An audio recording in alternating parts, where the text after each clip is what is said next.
Fais de ta routine matinale un moment super fun et qui va te motiver pour toute la journée. Salut YouTube et bienvenue dans cette nouvelle vidéo et j'avais envie de te parler des routines matinales. Alors, à l'heure actuelle, c'est vrai que sur les réseaux, tu as accès à tellement d'informations et soit tu vas peut-être te trouver un peu perdu en mode mais moi j'ai pas de routine, j'aimerais en faire une, mais qu'est-ce qu'il faut que je fasse? Est-ce que je dois écrire, je dois méditer, je dois lire, je dois faire quoi en fait? Et bien souvent, qu'est-ce qui se passe? C'est que on va regarder un petit peu qu'est-ce qui se fait, les bienfaits de faire telle chose ou telle chose, et puis on se lance dedans, et puis c'est pas fun. Et puis tu te fais chier, quoi. Parce que tu es là et tu as pris la routine de quelqu'un qui, probablement pour cette personne, est très bien et lui convient parfaitement, mais c'est possible qu'à l'instant T, ce soit pas ce dont toi, tu aies besoin. Et une routine matinale, pour moi, ça ne doit en aucun cas être vécu comme une obligation. C'est quelque chose qui va te donner de l'énergie pour la journée à venir et qui va te permettre de te sentir bien en fait et vraiment de démarrer du bon pied. Donc, si déjà au moment où tu te lèves, tu as en tête que oh là là, mince, ma routine, je dois lire 10 minutes, je dois faire de l'écriture intuitive et puis après je dois méditer et puis tu en ajoutes, tu en ajoutes, tu en ajoutes, ça sert à rien. À la limite, il vaut mieux avoir un exercice qui te plaise et où tu te sens vraiment bien et où c'est trop fun de le faire que d'en avoir 10 000 parce que tu as vu un coach sur les réseaux qui te dit que c'est le top. Peut-être que ça lui convient, mais peut-être que c'est pas fait pour toi. Et ce qui est essentiel, c'est de toujours trouver ce qui est fait pour toi. Moi, si je te donne mon exemple, j'ai une routine matinale, mais qui n'est absolument pas figée, parce que je suis mes besoins du moment. C'est-à-dire qu'il y a une période où oui, ça me faisait du bien de lire, de prendre un moment pour écrire et cetera. À l'instant T, ça fait plus partie de ce que j'ai besoin. De la même manière qu'il y a quelques mois, quelques années en arrière, je prenais toujours un temps pour faire une méditation d'ancrage le matin. À l'heure actuelle, oui, je fais de l'ancrage, mais d'une autre façon parce que rester assise ou debout pour la méditation d'ancrage, mais à écouter une voix et à être finalement en inaction ne me convient pas. Dans mes routines du moment, j'ai vraiment besoin de mouvement. Donc, je vais plus être sur de la danse intuitive. Si je vais me poser, ça va être peut-être 5 minutes pour faire une cohérence cardiaque, respirer, mais derrière, je vais réintroduire du mouvement.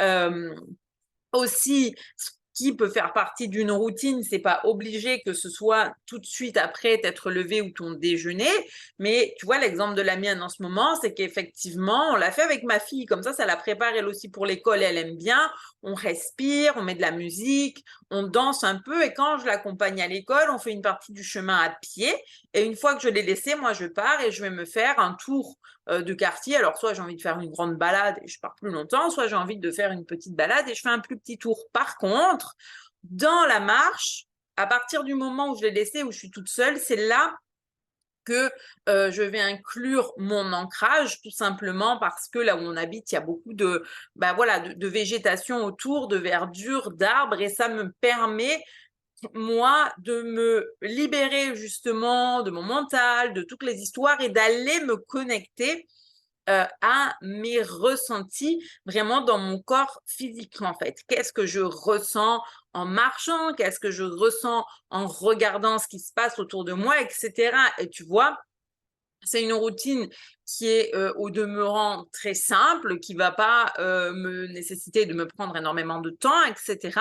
Mais c'est vraiment de celle-là dont j'ai besoin en ce moment. Alors, la réalité, c'est que si tu te dis, mais ok, j'ai compris qu'avoir une routine le matin, ça a de réels bienfaits, ça me permet d'être plus centrée sur ce que je vais avoir à faire, ça me permet de me mettre dans un bon mood, donner l'énergie, d'avoir une soupape aussi. C'est aussi une soupape avant de partir dans le train-train finalement de ta journée. C'est un peu ton moment à toi, tu vois, qui te lance, qui te booste. Et que tu te dis, mais qu'est-ce que je vais faire? Eh ben, prends un moment. Déjà, des infos sur les routines matinales, tu en as. Tu peux faire de la cohérence cardiaque, tu peux faire des méditations. Je l'ai dit, la mienne, tu peux bouger.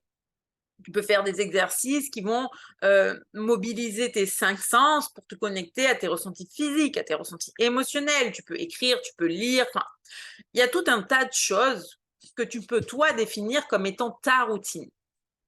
Les affirmations. Les affirmations aussi, ça peut faire partie tout à fait de ta routine. Mais s'il y a vraiment un exercice que je vais t'inviter à faire avant de te dire je vais faire ça ou ça, c'est de te poser, de faire une petite liste à l'écrit de plusieurs points de routine déjà qui te parlent. Et après, tu prends un moment de concentration pour te dire, OK, mais à l'instant T, le matin, est-ce que j'ai besoin d'être posée? Est-ce que j'ai besoin de bouger? Est-ce que j'ai besoin d'écrire?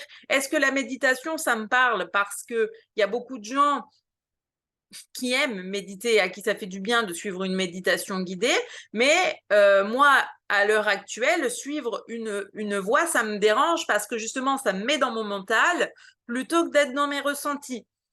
Donc, demande-toi de quoi ai-je besoin pour bien débuter ma journée? De quoi ai-je besoin pour bien débuter ma journée? Quand tu as répondu à cette question, c'est simple, tu composes ta routine autour de ça. Et s'il y a une dernière chose que j'ai envie de te partager notamment, c'est qu'une fois de plus, ta routine, elle ne va pas être figée. Tu peux très bien te dire de quoi ai-je besoin à l'heure actuelle, que ça dure 1 semaine, 15 jours, 3 semaines, et dans 15 jours, te reposer la question. C'est pas parce que tu définis une routine maintenant que cette routine, ça doit être la même pour les 40 prochaines années. Non, ta routine évolue avec toi et te suit dans tes besoins. Ce qui compte, c'est que une fois qu'elle est faite, tu te sentes bien dans tes ressentis physiques, tu te sentes sereine, tu te sentes apaisée, prête à affronter la journée et que quoi qu'il puisse se passer, voilà, tu sais que tu es là, bien présente, ici et maintenant, en avant, on y va. C'est vraiment à ça que ça va servir et c'est pour ça que c'est important de ne pas faire ta routine en projection de ce que quelqu'un te partage ou de ce que quelqu'un fait, mais de bien faire ta routine en fonction des besoins et des ressentis finalement que toi-même, eh bien, tu vas avoir. Donc voilà pour cette petite vidéo. J'espère qu'elle t'aura plu. Comme d'habitude, n'hésite pas à liker, partager, commenter. Ça fait toujours plaisir. Abonne-toi à la chaîne pour ne rater aucune vidéo, bien entendu. Et j'ai une invitation spéciale pour toi puisque je viens de sortir un outil complètement gratuit. C'est une série de plusieurs petites vidéos afin de te faire découvrir mon univers, mes enseignements et le Reiki tout à fait gratuitement. Donc, si ça t'intéresse, tu regardes dans la description, il y a le lien. Découvre mon univers et le Reiki de façon complètement gratuite. Fonce, profites-en et je te dis à très bientôt pour la prochaine petite vidéo.